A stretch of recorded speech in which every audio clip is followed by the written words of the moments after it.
नमस्कार दोस्तों, नेताजी का हिंद में आप सभी का स्वागत है और मैं सीपी शुक्ला।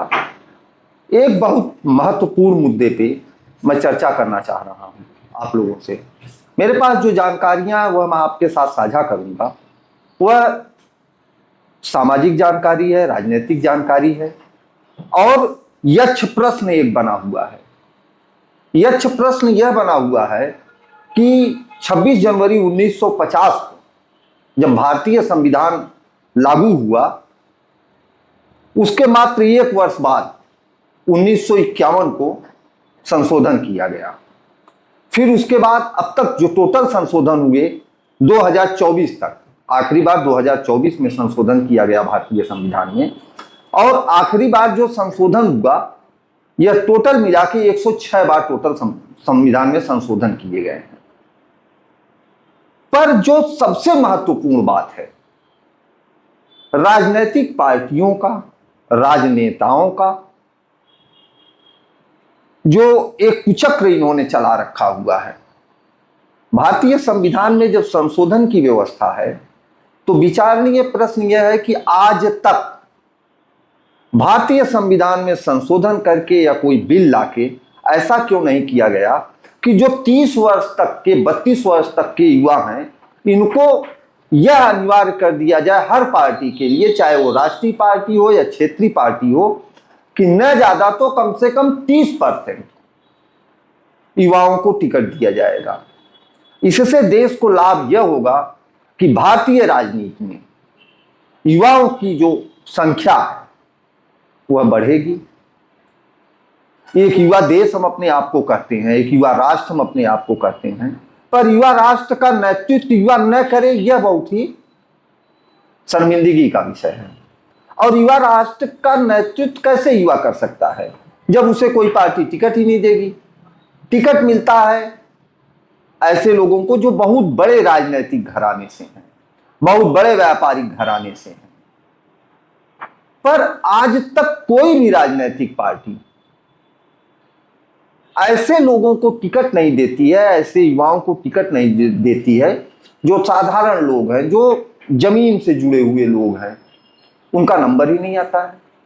अगर संविधान में संशोधन करके यह कर दिया जाए कि 30% युवाओं को टिकट देना अनिवार्य है, हर पार्टी के लोग 30% युवाओं को टिकट देंगे, वह किसी भी क्षेत्र से हो सकते हैं, कहीं से भी हो सकते हैं। आपको 100 टिकट बांटना है, उसमें 30 युवाओं को दे दीजिए, तो इससे किसी राजनीतिक पार्टी को कोई नुकसान नहीं है।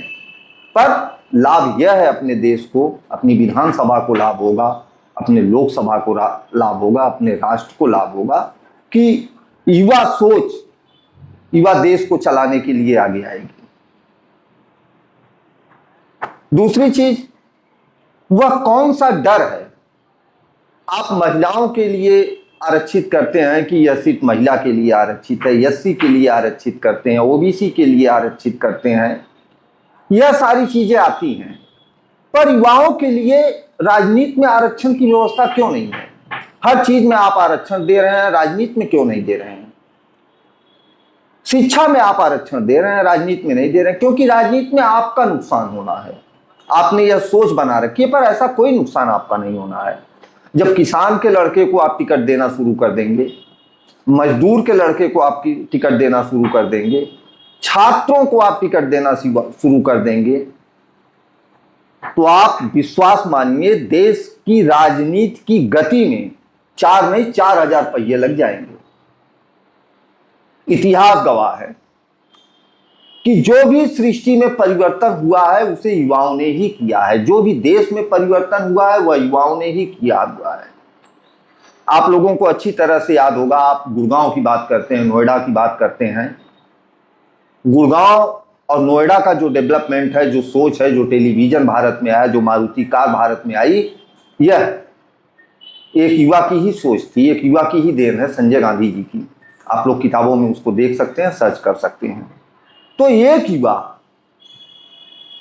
अगर देश को इतना कुछ दे सकता है राजनीति में आके या राजनीतिक घराने से होके, तो अगर 30% युवा विधानसभा और लोकसभा में जिस समय पहुंचेंगे, उस समय आप कल्पना करिए कि देश कितना आगे जाएगा। नई सोच युवाओं के पास है, नया जोश युवाओं के पास है, पर सत्ता 65 वर्ष के युवाओं के पास है। शर्म भी नहीं आती है राजनीतिक पार्टियों के लोगों को यह कहते हुए, मेरे युवा नेता की उम्र 55 वर्ष, मेरे युवा नेता की उम्र 65 वर्ष। बताइए युवा होने की क्या उम्र है भारतवर्ष में? मेरे हिसाब से, हो सकता है बुरा लग रहा हो लोगों को सुनने में, कि मेरे हिसाब से जो युवा होते हैं 21 से 35 वर्ष 32 वर्ष तक के लोगों को ही युवा कहा जा सकता है। उसी समय शरीर भी युवा होती है, सोच भी युवा होती है, कार्य क्षमता भी युवा होती है, बौद्धिक क्षमता भी युवा होती है। उसके बाद वह धीरे धीरे गिरने लगती है। तो वह क्या कारण है, क्या सोच बना रखी है राजनीतिक पार्टियों ने कि किसी भी कीमत पे युवाओं के लिए रास्ता खोला नहीं जा रहा है, सिर्फ और सिर्फ रास्ता बंद किया जा रहा है। कितना बड़ा दुर्भाग्य है अपने भारतवर्ष का कि लोकसभा, विधानसभा, राज्य परिषद, विधान परिषद, ये सारी अगर सीटें आप जोड़ लीजिए, मिला दीजिए तो लगभग 2000 के करीब होंगी। इन 2000 सीटों में मात्र और मात्र लोकसभा, विधानसभा मिला के आप सर्च कर सकते हैं, मैं नाम नहीं लेना चाहूंगा, कि टोटल 6 ऐसे नेता हैं जो कि 32 वर्ष से कम उम्र के हैं। मतलब 2000 में 6 कितना परसेंटेज आएगा आप जान लीजिए। मैं 30% की मांग कर रहा हूं कि 30% युवाओं को मौका मिलना चाहिए। और वह 6 नेता जो हैं भी, विधायक और सांसद, वह भी बहुत बड़े बड़े राजनीतिक घराने और राजघराने से हैं। हमको सिर्फ वोट देने का अधिकार मिला हुआ है, राजनीति करने का अधिकार राजनीतिक घराने वालों लोगों के पास है, वह लोग अपना कर रहे हैं, ठीक है। पर जब आप परसेंटेज बढ़ा देंगे, परसेंटेज बढ़ जाएगा, तो सारे के सारे राजनीतिक घराने से इतने लड़के निकल के नहीं आ जाएंगे 30% सीटों पे चुनाव लड़े। मान लीजिए 10 पार्टियां हैं, 10 पार्टी अपने 10 कैंडिडेट उतारेगी, एक सीट की मैं बात कर रहा हूं। 10 पार्टी 10 कैंडिडेट उतारेगी, तो 10 युवा नेता तो आएंगे। अब युवाओं का जब चुनाव करना होगा तो कितना अच्छा लगेगा। हम लोग ऐसे लोगों का चुनाव करते करते अब थक चुके हैं, जिनको समझ में नहीं आता कि कल कंधा देना है, अर्थी देनी है, कि आज वोट देना है। न तो मिलिट्री से रिटायर लोगों के लिए आप लोग कभी राजनीति में आरक्षण दे रहे हैं। राजनीति में आरक्षण होना चाहिए, पार्टियों के जो बाइलाज बनते हैं उसमें संशोधन की जरूरत है, उसमें गाइडलाइन होनी चाहिए कि आप जितने कैंडिडेट उतारेंगे लोकसभा में, विधानसभा में, उसमें इतना परसेंटेज मिलिट्री से रिटायर लोगों को आपको टिकट देना है, इतना चिकित्सकीय क्षेत्र के लोगों को टिकट देना है, इतना युवाओं को आपको टिकट देना है, इतना टिकट आप चाहे जिसको ले जाके दे दीजिए। अगर ऐसा हो जाए तो राजनीति का दृष्टिकोण भी बदल जाएगा, राजनीति भी बदल जाएगी और देश की दशा और दिशा भी बदल जाएगी। वह सारे देश आज विकसित राष्ट्र हो चुके हैं, जहां पे युवाओं को अवसर मिल रहा है, जहां का युवा प्रधानमंत्री होता है, जहां का युवा राष्ट्रपति होता है। युवा का उपयोग सिर्फ और सिर्फ क्लर्क बनाने, बाबू बनाने में ही किया जा रहा है। युवा का कहीं से उपयोग राष्ट्र निर्माता बनाने में नहीं किया जा रहा है। यह बहुत ही विचारणीय प्रश्न है।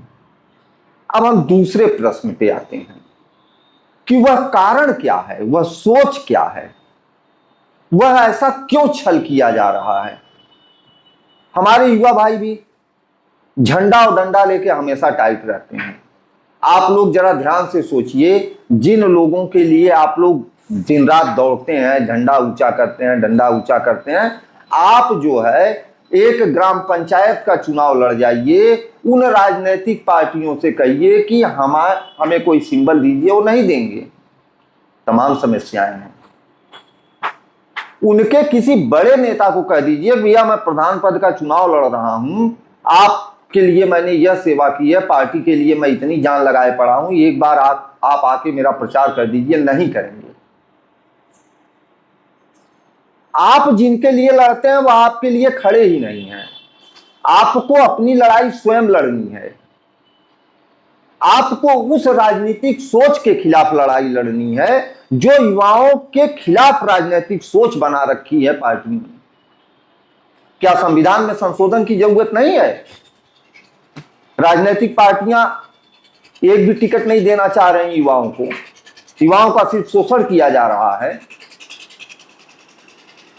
तो जब जिला पंचायत, क्षेत्र पंचायत, ग्राम पंचायत में राजनीतिक पार्टियां, जहां पे युवा आगे आते हैं, युवा चुनाव लड़ रहे हैं, भारी मात्रा में युवा जीतते भी हैं, भारी मात्रा में जिला पंचायत सदस्य, ग्राम प्रधान, बीडीसी है, युवा ही होते हैं। क्यों? क्या यहां पे जो राजनीति कर रहा है वह इतना परिपक्व नहीं है कि उसे टिकट दिया जा सके? अब तीसरे प्रश्न पे हम आते हैं। जब ग्राम पंचायत का चुनाव होता है तो यह निर्धारित किया जाता है कि आपको प्रधान पद का चुनाव लड़ने के लिए उस गांव का नागरिक होना, मतदाता होना अनिवार्य है। पर जब विधानसभा का चुनाव होता है या लोकसभा का चुनाव होता है तो भारतवर्ष के किसी कोने का कोई भी नागरिक आके कहीं से भी चुनाव लड़ सकता है, उसके बाद चाहे वो क्षेत्र में दिखाई पड़े चाहे न दिखाई पड़े। तो क्या इसमें संशोधन की जरूरत नहीं है? इसमें संशोधन की जरूरत है कि मैं जिस विधानसभा का हूं वहीं से चुनाव लड़ सकता हूं। ऐसा नहीं है दौलताबाद से आके हमारे घर से कोई चुनाव लड़े। ऐसा क्यों नहीं किया जा रहा है? ये क्यों संशोधन नहीं किया जा रहा है? क्योंकि इसमें राजनीतिक पार्टियों का नुकसान होना है। राजनीतिक पार्टियां कभी इस मुद्दे को उठाएंगी ही नहीं। बताइए, हम किस व्यक्ति के पास अपनी समस्या लेके जा सकते हैं?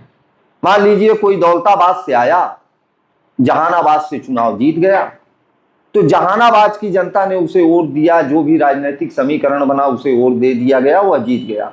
वह क्या जनता की सेवा कर पाएगा? वह क्या जनता को समझ पाएगा? जनता क्या उससे समझ पाएगी?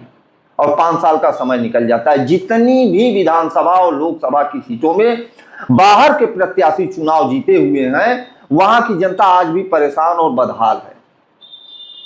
संशोधन की जरूरत है संविधान में। सबसे पहले राजनीति करने वाले राजनेताओं के जो अधिकार मिले हुए हैं उसमें, राजनीतिक पार्टियों के जो बाइलाज हैं उसमें संशोधन की जरूरत है कि एक कानून बनाना चाहिए, परसेंटेज डिसाइड होना चाहिए, और एक देश है तो एक चुनाव पद्धति होनी चाहिए। भारतवर्ष एक देश है और चुनाव पद्धति भारत तरह की बना के रखा है इन लोगों ने। गांव के लिए अलग सिस्टम है, नगर के लिए अलग सिस्टम है, विधानसभा के लिए अलग सिस्टम है, राज्यसभा के लिए अलग सिस्टम है, लोकसभा के लिए अलग। ये क्या छल आप लोग कर रहे हैं? आपके जहां अपने लाभ की जरूरत होती है वहां आप संविधान में संशोधन कर लेते हैं। सारे के सारे लोग एक साथ ताली बजा देते हैं और संशोधन हो जाता है। जब सांसद के सैलरी की बात आती है, पेंशन की बात आती है, तो कभी कोई विवाद नहीं होता। जितने पक्ष के लोग हैं, विपक्ष के लोग हैं, सब ताली बजा के उसे पास कर देते हैं बिल को। पर जब देश के विकास की बात आती है, समृद्धि की बात आती है, खुशहाली की बात आती है, युवा की बात आती है, तो आपस में आप लोग झगड़ा करके इस तरीके का माहौल बना देते हैं कि वह बिल कभी पास ही न हो पाए। तो युवाओं के लिए आज बस मेरा यही कहना है कि अब उसी पार्टी के साथ आप लोग रहिए, उन्हीं लोगों का आप लोग सपोर्ट करिए जो पार्टियां जमीन से उठे हुए युवा नेताओं को, सिर्फ अपने परिवार के युवा नेताओं को नहीं, जो पार्टियां जमीन से उठे हुए, जमीन पे काम कर रहे लोगों को टिकट दें, युवाओं को टिकट दें। धन्यवाद, नमस्कार।